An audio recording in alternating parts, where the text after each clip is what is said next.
Well, hello and welcome again to our study of the book of Job. As you had already seen on the screen, we're talking about how to praise God in the storm. And of course, what we've been looking at is how to think about what God is like in the storm when we face various kinds of trials. Of course, we're looking specifically at the life of Job and this very specific trial he faced and how he's responding to that. Today's lesson is entitled, Even Faith Needs a Mediator. We're looking at Job chapter 9, verses 32 to 35. And as you begin looking at that, I want to just open up with a couple of words. One, we're going to be looking at a very short passage. And what that's going to mean then for us is that we have to give a little bit more context. The text as it is can stand alone, but there really needs to be more context here. And so while we are going to get to those 4 or 5 verses here at the end, I really think it's going to be important to make a little bit of a setup. And that at the end, I do want to talk about what mediator means in relationship to Job versus what it means for us when we think about going to God or approaching God and having a need of a mediator as well. Well, as we begin to start here, I just want to remind us, we're walking along with Job while he's on journey. And what that means is we have to be careful not to try and derive a whole lot of larger detailed application when only looking at a portion of the text, and not just a portion of the text in the sense that we're only looking at a few verses here as a focus passage, but as we're only looking at one stage in the journey. And so we've got to piece everything together as we go forward. There will be a tie-in with what we said last week into this week, but be patient. And I don't mean that as a pun regarding the fact that Job is having to deal with his own patience. But the fact is, there is a lot of discussion, a lot of reasoning, and a lot of thought going into Job's assessment of his situation. And it's also in light of the fact that he has these dialogue partners, and we have to figure out how he's dealing with those. So when we get ready to look at these last few verses of chapter 9, it's important to recognize that where we stand right now is in another stage of the discussion between Job and his friends. Previously, we talked about Eliphaz and Job's response. We looked at that in that first phase last week. This week, what we're seeing is his other friend, Bildad, speaking. And I do want to bring in a few of the things that Bildad is saying here, because what we're seeing in Job 9, verses 32 to 35, is in response to what Bildad has said. The other thing is that what we're going to see in verses 32 to 35 bring to an end a discussion in response to Bildad, but it then leads into further actual address of Job's situation to God directly. We won't be reading that, but of course, as we get ready to get through this text, you'll want to go ahead and read that. So one of the things we want to do is recognize that what Job is going to be doing in chapter 9 is giving a response to Bildad. For us to understand rightly what's going on there, we need to know what Bildad is saying. And one way to do that is to at least open up the dialogue of what Bildad has said. And I want to read the first few verses of chapter 8 that set that scene. And then I'll simply summarize some of the other things that are said there. Then we'll come back and read a couple of portions out of chapter 9 so that we can see what Job is saying immediately in response. We'll do a little bit of a summary in between. And then when we come to our last section of the text, we'll then bring up the screen and show up a couple of outline points. And then we'll have some reflection, because I think when we think about and consider what Job is saying in chapter 9, we may find ourselves wondering, how can he say this given what he just said back in chapters 6 and 7 that seemed to speak so directly to God and so strongly that now he's going to say that's not possible. And you'll know what we're talking about when we get there. So let's get right into it. I want to read chapter 8, verses 1 to 7 with you. And then if you want to follow along there, and then again, we'll just bring up some main points there. Notice again, then, what Job is going to be doing is he's responded to Eliphaz, and now his friend Bildad is speaking. Then Bildad the Shuhite answered, "How long will you say these things, and the words of your mouth be a mighty wind? Does God pervert justice, or does God Almighty pervert what is right? If your sons sinned against him, then he delivered them into the power of their transgression. If you would seek God and implore the compassion of the Almighty, if you are pure and upright, surely now he would rouse himself for you and restore your righteous estate. Though your beginning was insignificant, yet your end will increase greatly." So what do we have going on here? First, Job has been pleading his case of innocence. He's acknowledged the fact that God does punish those that are wicked. He blesses those that are righteous. He understands himself to be righteous, and he is. We've already said many, many times that that's never at issue here. But what Job is experiencing is something that would be expected of someone who has done wickedness. Bildad is not convinced of Job's innocence. Eliphaz wasn't, Bildad isn't, and Zophar won't be either. All of them are going to come to some conclusion that Job is suffering because he's done something to upset God. He's done something wicked. He's acted in iniquity, and Job is just blind to that fact. And they're convincing him over and over again, you just need to act right and get right with God. So he says very plainly, stop talking like this. And in a form of a question, he asks, does God pervert justice? And of course, the answer is no. God does not pervert justice. God is just. And of course, they're all going to agree on that. He even goes so far as to kind of take a jab at Job and say, look, your sons obviously sinned, and as a result, bore the weight of their sin in judgment. They suffered rightly. Again, what Bildad is doing is assuming something only because he has a certain theology in place, that the only way to explain any blessing or cursing is with a result of direct obedience or disobedience. And that's what he's saying here. Then he turns it back on Job and says, if you were pure and upright, clearly God would restore you. So he says, make sure you're right with God. What he goes on to do in the rest of the text then in chapter 8 is he will then do this. He makes a point very clearly theologically, but then he says, you know what, we really shouldn't even relate upon ourselves on this or rely upon ourselves on this because we're very young in consideration of the earth. He says we need to appeal to those of the past, our fathers of the past. We've only been around recently. And what we need to recognize is that there's an age-old truth that's in play here that we need to acknowledge.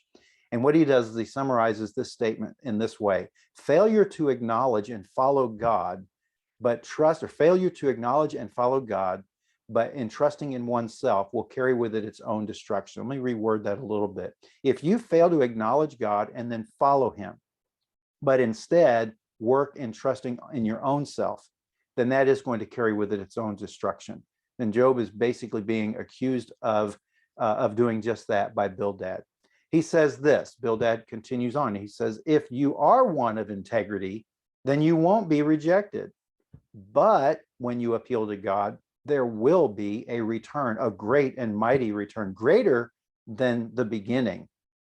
And I think if you read that closely, I think there's a sense in which while he's speaking truth from his own perspective, perhaps he's being sarcastic there. Bildad is saying clearly, if you'll just confess your sin, then you'll be fine. And if you so much really are a man of integrity, well, then God is going to give you back everything. And he's basically saying then, we know that God can be trusted to do the right thing. But what happens is, Job, you have a wrong understanding of yourself. You have that all set up, and then what you have is Job's response in chapter 9. And what we're going to do here is we're going to read the first 4 verses and then summarize a good portion of chapter 9 before we get into verses 32 to 35. So let me read that first and then come back and talk a little bit more about that. One of the things that Bildad will say at the end of chapter 8 is that if you truly are a man of integrity, then God will not reject you. He doesn't support evildoers, therefore you know you can trust him by going back to him. So just keep that in mind. Chapter 9, verses 1 to 4. Then Job answered, in truth, I know that this is so. But how can a man be in the right before God? If one wished to dispute with him, he could not answer him once in 1,000 times. Wise in heart and mighty in strength, who has defied him without harm? That's an interesting way of considering what's going on here. First, we need to recognize that there are many times when Job is going to agree with the major premise of a friend. And here he agrees. He says, what you're saying is true. You are speaking truth here. I have no qualms with that. But then there are some questions that he takes up. He says that I know in essence what you're saying is true, but the reality is that even if I were to go before God, who can speak before God? The issue here then is, what am I going to do in order to speak before God? How can I make a dispute with God? Now, dispute here isn't in the sense you're going to fight with God, but call God to a sense of explaining himself. Now, we'll talk a little bit at the end in terms of whether or not this is in contradiction to what he said in chapter 6 and 7 when he was asking God a bunch of questions. But if anything, what we see here is Job wrestling with the issue of acknowledging his innocence, acknowledging his integrity, acknowledging that he's not done anything to warrant this kind of suffering. He has asked God questions, but now if he's going to go before God directly to call God to account, if you can say it that way, to explain why he's going through this, reality hits him. And he says, but I'm talking about going to God here. Now, what you're seeing is a man who is reasoning back and forth with himself in his struggle as he's having this dialogue.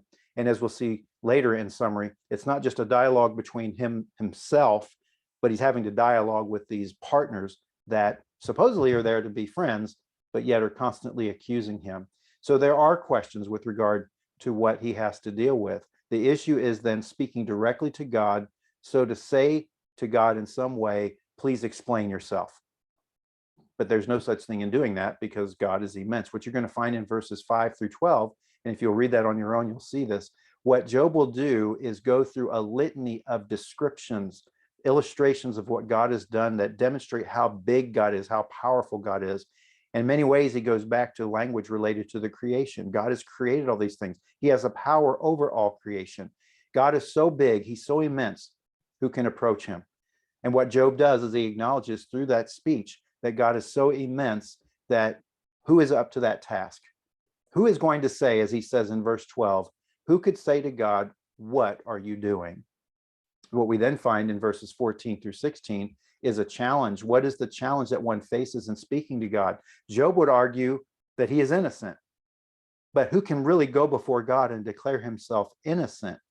How can one explain his own righteousness when you're talking to God? We've said this before, that at times we don't want to deal with condemnation from other people, and therefore we just say, well, I want God to judge me. Only God can judge me. I think what Job is saying here is, yes, only God can judge him. He has been saying that through these dialogues, but at the same time, he's saying, but it's God who's going to do the judging. And though I, in my mind, can be righteous and innocent and a man of integrity, going before a pure and holy God and a big God, surely God even then probably could find something at fault, and maybe even in the actions that he takes here. Job will reflect over and over again on his innocence as he's wrestling with this. But at the same time, he's thinking, but this is the prospect of going to God. The issue that arises then is this: even if one were to plead their case to God, who could bear up under the scrutiny of God or even questions from God?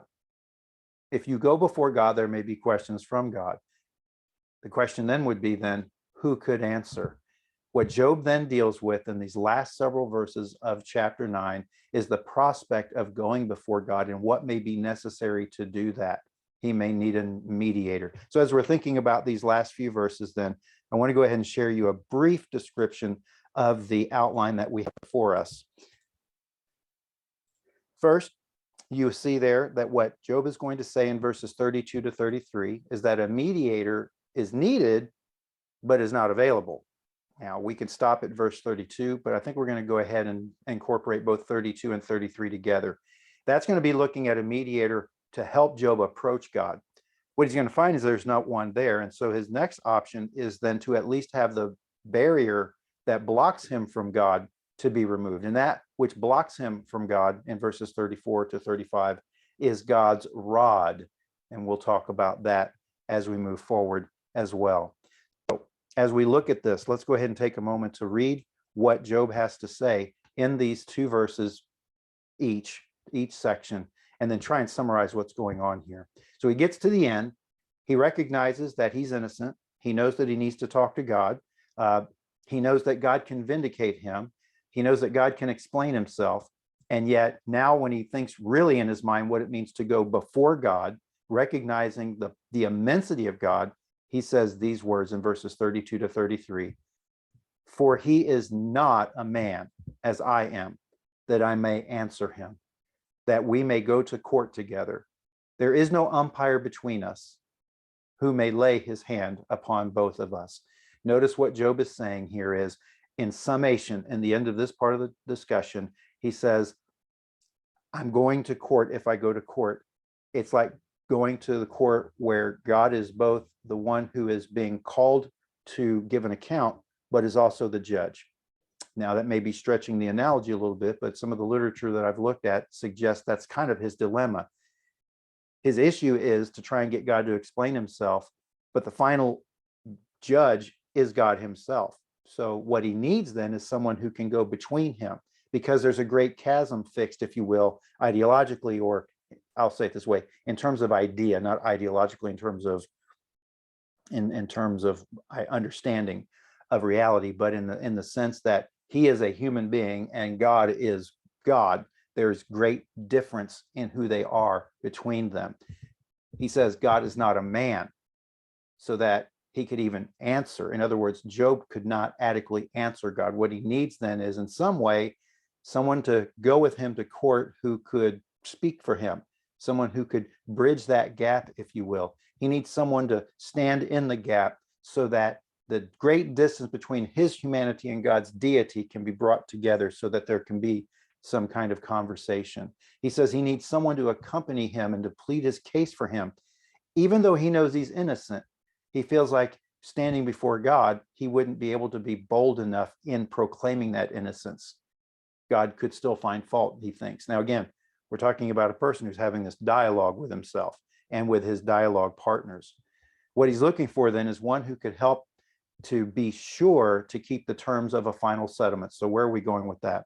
He says, I need someone who can umpire, someone who can arbitrate, someone who can, once a settlement is made, or once a reconciliation or a resolution is made, can make sure both parties keep that.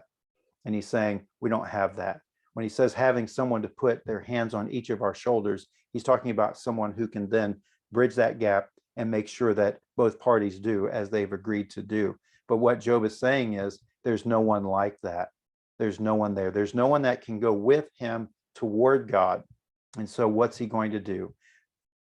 He then goes into verse 34 and 35 and says, if I can't have someone that can join me going toward God, then what I need is something that is a barrier between me and God to be removed. If there's not someone that can go to God, he needs to have something removed between him and God so that he can approach God.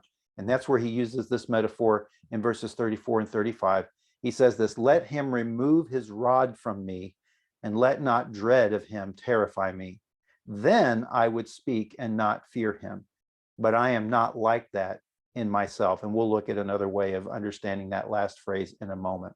Job is then saying, if there's not an arbiter available to take my case to God, perhaps there's something that can be done in the other direction. Maybe no one can join me in going, but whatever's in between me and God can be removed. And what he describes as between him and God is that rod. It's a shepherd's rod. And it can be used for protection. It can also be used for correction. And in this context, Job is seeing that rod as a kind of barrier, a thing that keeps Job at bay, if you will. And what he's saying is, I need that rod to be removed so that I can approach him. This rod of correction, if you will, a rod of some kind of judgment, even though Job is innocent, that needs to be removed so that he can then come closer to God. He says, if that can happen, then I can talk to God. And yet he says something at the very end that even if he could then approach God, he is so anxious within himself with all that he's been dealing with, he admits something like this. The text actually says in the NASB, I am not like that in myself. It may mean that he's not like that who can speak directly to God without fear. But at the same time, another way of understanding that is that he would say something like this, I am not right with myself. There's still some internal conflict that's occurring, some kind of anxiety that he is dealing with. What we're seeing then is a man who is so frustrated and so enwrapped in his struggle that he's being bombarded with all of these thoughts. And he does like a lot of us. We recognize certain truths and we try to build on those, but at the same time, other truths come in and they become a way of keeping us thinking correctly or straightly. What we're seeing then is something like this.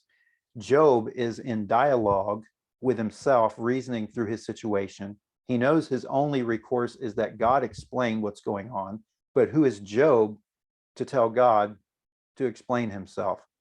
And at some point later on, he won't even need it to be explained to himself, but that at least God would speak on behalf of Job and recognize to his friends that Job is innocent. So what we're seeing here again is a dialogue.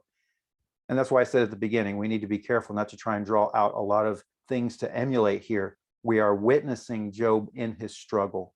With that said, we know what we read in the previous lesson about Job talking directly to God and then questioning God.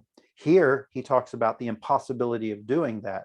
And so the question arises, is he being contradictory here?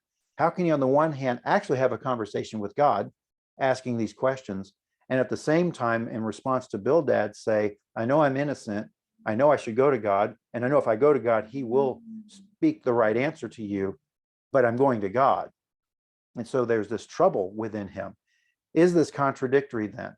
Well, one of the things we can say is, while there are certain words that seem to be imperative in that previous speech in chapter 6 and 7, where he asks God by way of telling, show me what my sin is, that I may get forgiveness. But really what is behind it is a question. What Job is doing is asking questions of God there. He's raising questions. He's asking for an understanding of why he's going through what he's going through. Here, when challenged by Bildad to go before God, what Job does is acknowledge what is at stake, what kind of consideration must be understood in order to actually go to God and approach him in that way. So in one sense, we have questioning. In the other sense, it's going more directly. Is it contradictory? I wouldn't say it's contradictory. Again, what we're seeing is Job going through different phases here as he's pondering his situation. Even after all the reflection and hesitancy, though, as we go through the text, we see what he says in chapter 6 and 7, particularly in chapter 7 when he speaks to God. Here, as he's talking to Bildad, trying to explain to Bildad all that is involved in actually going to God, he recognizes that even if I'm innocent, it's still God. He understands the immensity of the situation. And so what I think we have here, again, is a man going through various stages of figuring out life and what's going on. Again, we know what's been happening, and Job doesn't. His friends don't. And so Job is having this conversation and trying to figure out, what does it mean to approach God? We do this in our own lives. God needs to answer, but it's God.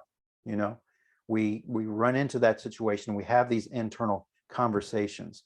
What is interesting is that even after all this reflection and hesitancy, as I was beginning to say a moment ago, after he says these things, when you read chapter 10, he does go directly to God and offer up a lament. What I would have you do is go back and read that on your own so that you can continue to see all that's going on in Job's life. What we're seeing here then is Job is trying to work things out in his mind. He ponders, much like we do when we're trying to make sense of things. He's just doing it here in dialogue and dialogue with his partners. It's let me say it this way. He's just doing it here when he's having this conversation with dialogue partners who are one-sided in their assessment of the situation. In other words, they all are talking to Job and telling him one thing, and it doesn't matter what he says in response to them as he pleads his innocence. They are convinced that he's done something wrong. He knows his only recourse is to go to God, but that involves going to God. And so the challenge for us as we read is to recognize what Job is going through. He understands the dialogue that he's having within himself about talking to God, but he also recognizes that his dialogue partners are bent on one outcome, one assessment, and that is Job has done something wrong. And so while he can acknowledge the truthfulness of what they're saying in general, he's still saying that doesn't apply to him. Because they are so one-sided in their understanding of what Job is going through, the conversation seems pointless. They're not good dialogue partners. He wants this dialogue with God, but recognizes that God is so great and powerful, even in his own innocence, even in Job's innocence, he could be made to feel guilty. Now, again, we're hearing him dialogue about this. We know that God is true and just. And yet, if he is innocent, God would acknowledge that. What we're seeing, though, is God's silence for a little bit until later.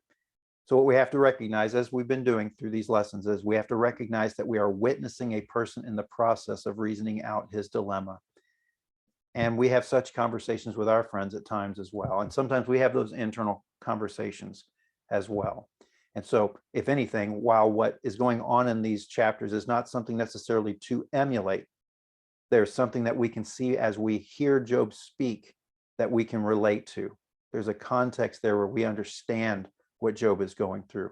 We can relate to that. So as I've said before, what we need to do as we continue to go through the book of Job is walk with him on journey. See him as he's going through this. We need to see how all this plays out. We can at the same time look at Job's friends and shake our heads saying, yes, we get it, but you keep saying the same thing. Job is innocent. And at the same time, look at Job and relate to him. You know, part of us knowing what's going on, wish that we could tell Job what's going on. But what we have to do is sit back and watch what happens, because in many ways, he's playing out what we do as humans anyway. What we have to then do is wait for the response from God. Where we are at this point, then, it's not possible to assess if what Job is doing is right or wrong, whether it's something to emulate or not. It's just an acknowledgement that as we read it, we can relate to that. Job, I know. I may not have gone through what you're going through, but I can certainly appreciate the challenge that you're facing in terms of what it means to have this conversation with God. So I want us to continue to think through that, to continue to walk through that. And that would start for you reading in chapter 10. So continue to work through that. I know it's hard when we're talking about how to deal with suffering, because we want to have the answers. And we wish that even at this point, there were answers being revealed along the way. But what we're seeing is a well-crafted dialogue of a conversation that takes place between Job and his friends, and between Job and himself, and between Job and God later, that tries to work through this. And it takes time. If anything, as we've said before, it helps us to appreciate that what the ancient authors are doing here is trying to show that this suffering is real, and that there is a place for this kind of dialogue. There's a place for questioning and seeking answers from God. What we do then is we wait to see what God's answer is, when he answers it, and ultimately what will be our response to God's answer. So before we conclude with a word of prayer, I just want to point this out. When we hear the word mediator, we often think of the fact that what we're told in Timothy, that there is one mediator between God and man, and that is the man Christ Jesus. And there's a sense in which we can understand that in play here, except when Paul is talking about having a mediator between God and man, it's one who can bring us to God by removing the sin in our lives that prevent us from going to God and entering into the presence of God. What Job is doing here is needing a mediator to plead his case of his innocence. If anything, the concept of a mediator is in play here, but mediator in a different sense from what we are seeing in the New Testament when Jesus plays the role of mediator between God and us. There we need a mediator, someone who can plead, saying that he is taking care of our sin, to open the door for us to have a relationship with God. But at least that concept is there. And the reason I say that is if you are watching and reading the lesson book that goes along with this, some of the background passages talk about Jesus as our mediator. We do need a mediator, someone who can stand between us and God to plead our case in sense of he has made us innocent through his blood. What Job was asking for is someone who could stand before God and plead his own innocence, knowing that God was so great that God wouldn't really have to answer him if he didn't want to. So I want to keep that in mind a little bit. I don't want that to be a negative aspect of our conversation here, but I do want us to recognize that just because we hear the word doesn't mean we are going to apply it in the same way. As one author has said, it does kind of set a tone for the concept of a mediator, one that we would truly need later on in history when we ourselves need to be brought in right relationship with God. Continue to reflect upon what Job is going through here. And I know there are going to be many things that you read that you're going to say, yeah, I'm right there with you, Job. I understand. Let's have a word of prayer, and we'll talk briefly about next week's lesson. Father, we thank you for your word, and we thank you for the real conversation that takes place in your word, that while we do want pat answers from time to time, and we want straight, direct answers, and we want to fix it to every problem that we have, we know that In reality, we need to wrestle with certain questions. We know that you have the answer, and know that one of the things we have to be working on when we think about what your answer is going to be is what is our response? Will we be accepting of your answer? Or we know that you are God and that there is no requirement on your part to answer us, but that you allow us to come into your presence and allow us through the work of Jesus on the cross to enter into your chamber. It means that you are willing to hear and that you want relationship with us. And for that, we are grateful. I pray that you will help us to continue to learn from this book of Job and his struggle and the challenges he faced, knowing all the while that whatever is causing him struggle, it wasn't because of his sin. And through all that he's going through, he's got friends that are not being very friendly and helpful to him in his struggle. Or I pray you continue to help us to reflect upon what kind of friend we need to be when those around us are suffering, and help us then to draw confidence that we can come to you because of the work that Jesus has done as mediator between you and us to bring us into right relationship with you. And now we do have the privilege and honor to come before you and speak and have prayer and be able to relate to you. Continue to use this book of Job to teach us about who you are and how we are to relate to you. We love you and praise you and ask all this in Jesus' name. Amen. All right, well, when we get ready for the next lesson, we're going to be looking at Job and a couple of different places in Job. Next lesson is going to be entitled Hope on Display. And you're going to see there that what we're going to be looking at are some passages out of Job chapter 13 and some passages out of Job chapter 14. And what we're going to be looking at there is a portion of what Job's response to his third friend will be. We'll look at what Zophar has said to Job, and now what he's going to be saying in response to them. Keep in mind, what we're doing is looking at portions where we can't look at the entirety. I want to encourage you to continue to read through all of Job so that you can see all of the context that is going on here, so that we can appreciate all that the writer is trying to do and help us walk through this struggle with Job. I hope that you will be well, I'll say it this way. I hope that you will be walking with God. I hope that you will continue to seek after God, even in the hard times, even in the times of questioning, knowing that he hears and he responds. As I was about to say, until next lesson, I pray that you will be well and that you will be blessed.